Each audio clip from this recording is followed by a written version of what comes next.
السلام عليكم حبايب قلبي. وصفتنا اليوم وصفة غير شكل، وصفة كيكة قدرة قادر بالقوالب الصغيرة، ولا أهين من هيك. تجهز معكم ب10 دقايق وبتخلص معكم بدقيقة. كتير طيبة سهلة سريعة، خرجة تقدموها لضيوفكم أو لحبايب قلبكم. شوفولي على هالقوالب قدرة قادر غير شكل. يلا أنا وياكم نشوف المقادير وطريقة التحضير. هلا أول شي بدنا نحضر الكراميل. دي هون نصف كوب من السكر الناعم، سكر الحبيبات. بدي احط الطنجة على النار مع معلقتين من المي،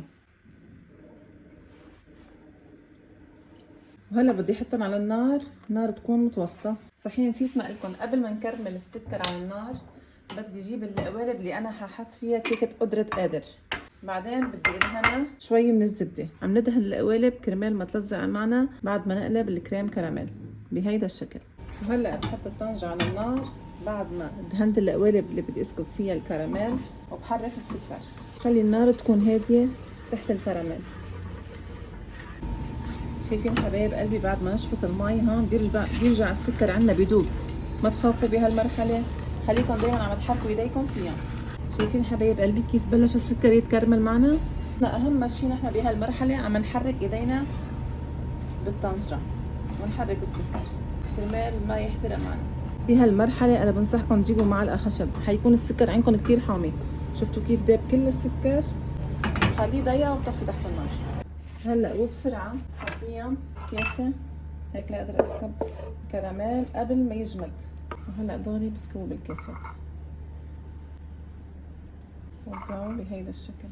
وهلا حبايب قلبي لازم تكونوا سريعين بهالمرحله بسكب الكريم كراميل. مثلكم شايفين بنوزعها بهيدي الطريقه وهي حتجمد بسرعه. هلا بدنا نجهز الطبقه الثانيه. لنجهز الطبقه الثانيه بيلزمني كيسين من الكريم كراميل، كريم كراميل الجاهز. هلا بالكسرول حاسكب كوبين من الحليب ما يعادل 500 جرام او 500 ملي عفوا. بنحط الحليب وبحط فوقه دغري الكريم كراميل.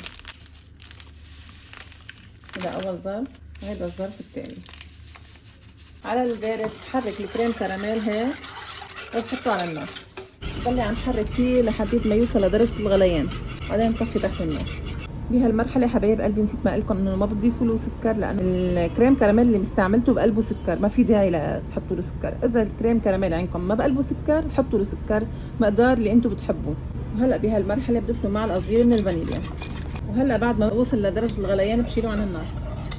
هلا حبايب قلبي بعد ما طلعت الكريم كراميل من على النار بدي احطه اسكبه بالاكواب. انا حطيته بهيدا البريق كرمال يسهل علي عمليه السكب. بسم الله. حطه لنص الكوب هيك، وبعد بكل الاكواب بهيدا الشكل. فيكم بهالمرحله برجع بقلكم انه اذا عندكم، اذا حابين تعملوها بقالب او صينيه كمان فيكم، ولكن هيك حيكون شكلها بالتقديم كتير حلو. شايفين حبايب قلبي هيدا البريق خلص وعملوا عندي هون 6 كاسات. بدي احكي ملاحظه حبايب قلبي، الكريم كراميل دغري بيجمد، بنحطه على جنب بدرجه حراره الغرفه بيجمد. وهلا لنعمل الكيك بيلزمني بيضه بدرجه حراره الغرفه، بيلزمني نص كوب من السكر الحبيبات، رشه من الملح، بيلزمني معلقه من الفانيليا. نخلط السكر مع البيض ليفتح معنا. هلا بعد ما فتح عندي هون الخليط صار هيك لونه كريمي، هلا بدي اضيف الزبده. عندي هون معلقه كبيره من الزبده و3 معالق من الزيت النباتي، يعني ما يعادل نصف كوب. بحطهم هيك بالتدريج وبخلط. فيكم انتم اذا بتحبوا تضيفوا بس زيت نباتي، وفيكم تضيفوا اذا بدكم بس زبده. وهلا بعد ما خلطت الزبده مع المكونات او الزيت النباتي بدي احط الحليب، نصف كوب من الحليب السائل.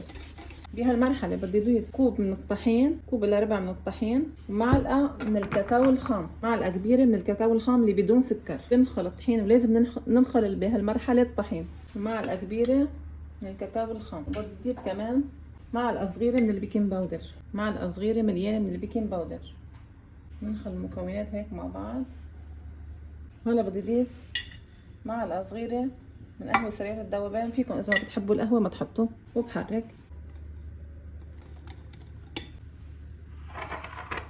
شوفوا حبايب قلبي الكريم كراميل عندنا جمد لانه حطيناه بدرجه حراره الغرفه. هلا بدنا نسكب الكيك.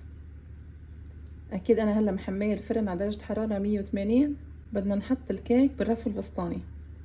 هلا بحط القوالب بقلب الصينيه. بدي يكون عندي مي عم تغلي، بسكبها بقلب الصينيه هيك. بسم الله الرحمن الرحيم. وبفوتها على الفرن على درجة حرارة مثل ما قلت لكم 180 لمدة 20 دقيقة أو 15 دقيقة حسب الفرن الموجود عندكم. بشغل النار أكيد بس من تحت.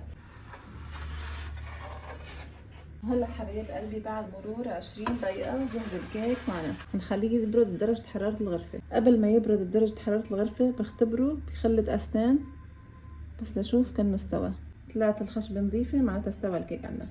بنخليه يبرد هون، بعدين بدنا نحطه بالبراد مدة ساعتين. وهلا بعد الافطار اجا وقت انه نطلع القوالب من البراد بعد ساعتين، بحطهم شوي بمي سخنة شي ثواني، شي 5-6 ثواني وبشيلهم. شوفوا بجيب صحن التقديم وبقلبهم بهاي الطريقة. بسم الله الرحمن الرحيم. ما شاء الله ما شاء الله. شوفوا لي على هالوصفة الغير شكل. بسم الله الرحمن الرحيم. طعمتها كتير طيبة، انصحكم تجربوها كتير طيبة. طبقة من كريم كراميل، طبقة من الكيك كتير طيبة وخفيفة. فضلا وليس امرا اتمنى تشاركوا الوصفة مع الاهل والاحباب، واتمنى تحطوا لي لايك عليا اذا عجبتكم، وتكتبوا لي من اي بلد انتم عم تتابعوني.